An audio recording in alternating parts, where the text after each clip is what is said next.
ኦርቶዶክስ ስለሆንክ ነው የዳንከው ወይስ ስለ ዳንክ ነው ኦርቶዶክስ የሆንከው? ማለት ግልጽ ነው። አይ ግልጽ አይደል። ኃጢአተኛ የእግዚአብሔርን መንግስት ይወርሳል ብለህ ታምናለህ? ኃጢአተኛ የእግዚአብሔርን መንግስት ይወርሳል ብለህ ታምናለህ? አይ ኃጢአተኛ የእግዚአብሔርን መንግስት አይወርስም። እሺ እንግዲህ ሰው ነህ፣ ዝም ብዬ ስላንተ ላወራ። ሰው ነህና ኃጢአት ሳትሰራ መኖር ትችላለህ? ከርዕሳችን ጋር ምንድነው የኛው ነጥብ? ቀጥታ የሚሄድ ነገር ነው። ስለ ስራ ነው የማወራው። ኃጢአት ሳትሰራ መኖር ትችላለህ አንተ?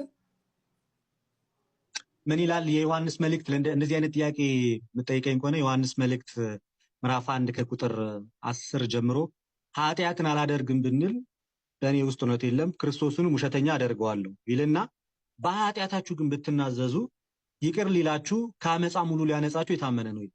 ይሄን ነው ማለት። ስለዚህ አለመስራት አንችልም ማለት ነው። የለብንም ብትሉ እኮ ነው የሚለው። የለብንም ብትሉ ይላል። ስለዚህ እንሰራለን እሺ በሚለው ሊያዘው። እሺ እንደዛ ነው። ይቅር ሊለን ከአመፃ ሁሉ ሊያነጻን የታመነ ነው። ድኛለሁ ብለህ ታምናለህ አንተ? ግጥም አድርጌ። እሺ መንግስተ ሰማያትን እወርሳለሁ ብለህ ታምናለህ? የርዕሳችን አሁንም ከርዕሳችን ጋር የሚሄድ ጥያቄ ላይ ይገኛሉ። ምናልባት ወደኋላ ወደኋላ መለስ አድርገህና ሳወራህ በውስጥ ስናወራ ስለ ዘላለም ህይወት ስለ የእግዚአብሔር መንግስት እንዴት በስራ ምናምን በሚለው ላይ ፎከስ አድርገን ነው። አይሱ ፓርቲ ነው ተው። መንግስተ ሰማያት የመንግስተ ሰማያት ጋር ስለማይሄድ ሌላ እሺ መንግስተ ሰማያት ችግር የለውም። በስራ ጸድቃለሁ ብለህ ታምናለህ? እኔ አምናለሁ። እሺ የቤተ ክርስቲያን ጸሎት የሚለው መጽሐፍ ላይ በስራ እንጸድቃለን መንግስተ ሰማያት እንገባለን ብለን አንመካም ይላል። ከሷ ሐሳብ ጋር አትጋጭም? እሺ ከሱ ጋር የሚያስታርቅልኝ የመጽሐፍ ቅዱስ ክፍል በጣም በሚገርም ሁኔታ እኔም ደጋግመን ያነበብነውና በጣም ብዙ ፕሮቴስታንትም ከሚያነሱት ጥቅስ ጋር አድርጌ ልመልስልህ። ያ ቃል ገና ከጅምሩ እያስረዳ ያለው ምንድን ነው ብለን ስንመለከት የጳውሎስ መልእክትን ወደ ኤፌሶን ሰዎች የማንሳት ግድ ይለኛል። ምዕራፍ 2 ቁጥር 8 ላይ ጸጋው በእምነት አድኗል። አሁን እኔ በእግዚአብሔር ጸጋ ውስጥ ገብቼ እጄን አስገብቼ ስራ እዚህ ውስጥ እከታለሁ ማለት አልችልም። ስለዚህ ያ ክፍል በቀጥታ የሰው ልጆች ዳግም የሚወለዱት የዘላለም ህይወት የሚገኝበት ህይወት ውስጥ የሚጨመሩት ከቤተክርስቲያን ጋር አካል የሚሆኑ ተሳስተሃልና ልደትቃል ቃሉ የሚለው በስራችን እንጸድቃለን መንግስተ ሰማያት እንገባለን ብለን አንመካም፣ የምንጸድቅበት እምነታችን ክርስቶስ ብቻ ነው የሚለው። አትጋጭም ወይ? ጥያቄ አንተ አትጋጭም ወይ ነው።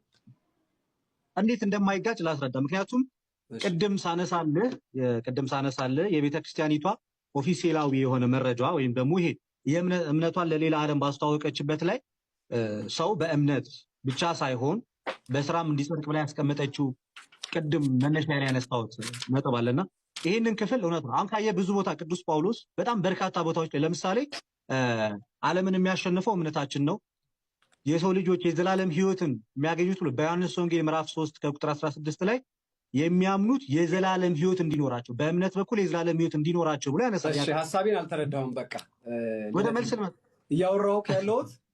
ሐሳቡ ገብቶኛል። ካነሳው ጋር እየተጋጨ ነው።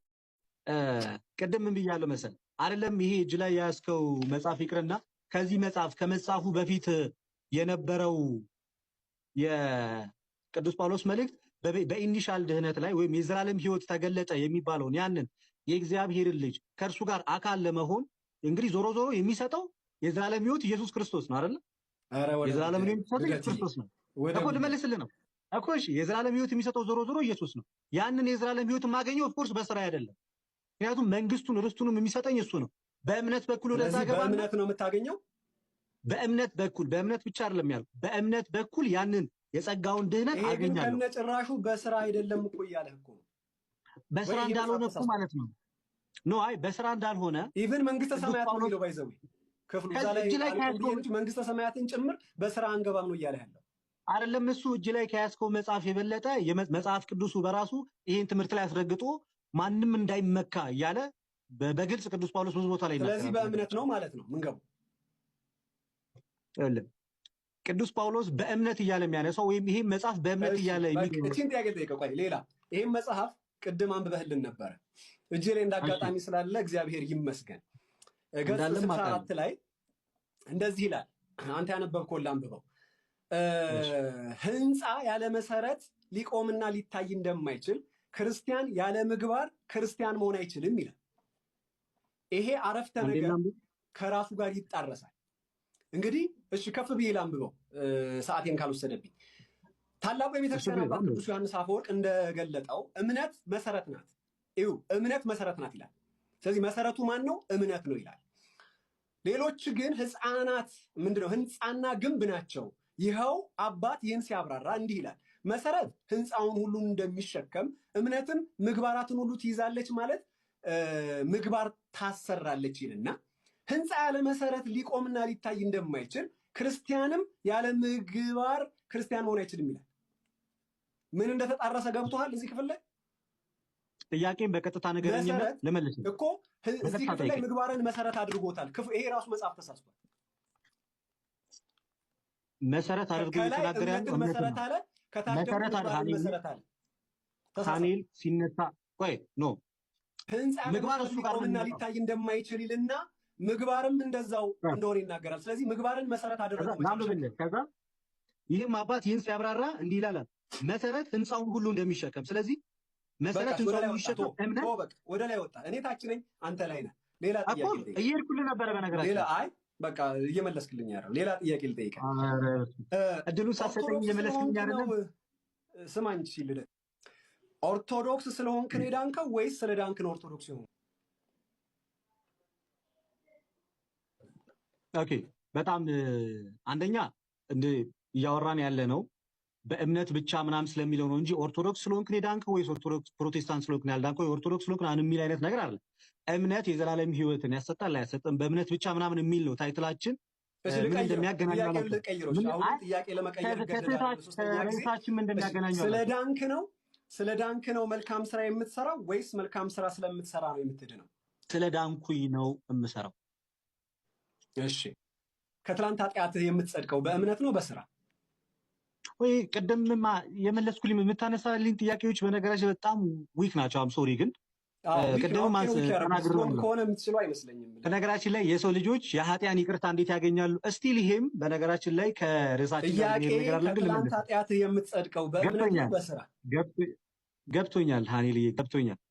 እየመለስኩ ያለሁት ምንድን ነው በመጀመሪያ እስቲል ይሄም አንተ ቶፒክ ሄር ነገር ለምን ግን መልስልኝ ነው ላነሳው ማለት የሰው ልጆች ከኃጢአት ይቅርታ እንዴት ነው የሚያገኙት የሚለውን ነገር መጽሐፍ ቅዱስ ላይ በሁለት ቦታዎች ላይ እናገኛቸው ይችላል። ለምሳሌ ጸድቀው በእምነት ነው በስራ መልስ እኮ ከመጽሐፍ ቅዱስ ጋር አስተውለው ግን እየታገስኩ አይደለም። ከመጽሐፍ ቅዱስ ጋር አድርግ መልስልህ እንደዛ አይደለም የሚሻለው? ከትላንት ኃጢአት በምንድን ነው ጸድቀው በእምነት ነው በስራ ያኔ ልመልስልህ ስል እኮ ነው አፌን እያስገኛለሁ። ከትላንት ኃጢአት የምትጸድቀው በእምነት ነው ወይ በስራ? ቅድም መነሻ ላይ ምን ብዬ ጠይቄው ነበር?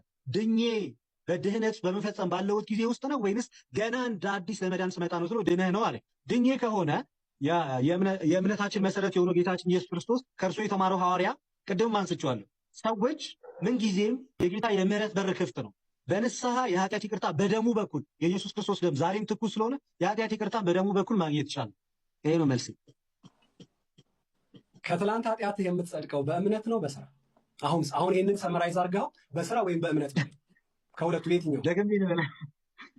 እሺ ደግሞ ቆርጦ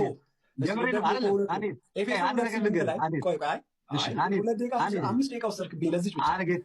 ኤፌሶን 2:8 ላይ ማንም እንዳይመካ ከስራ አይደለም ይላል። ከስራ የምትለዋ ቃል ምን አመልካች ነው? በጣም ጥሩ።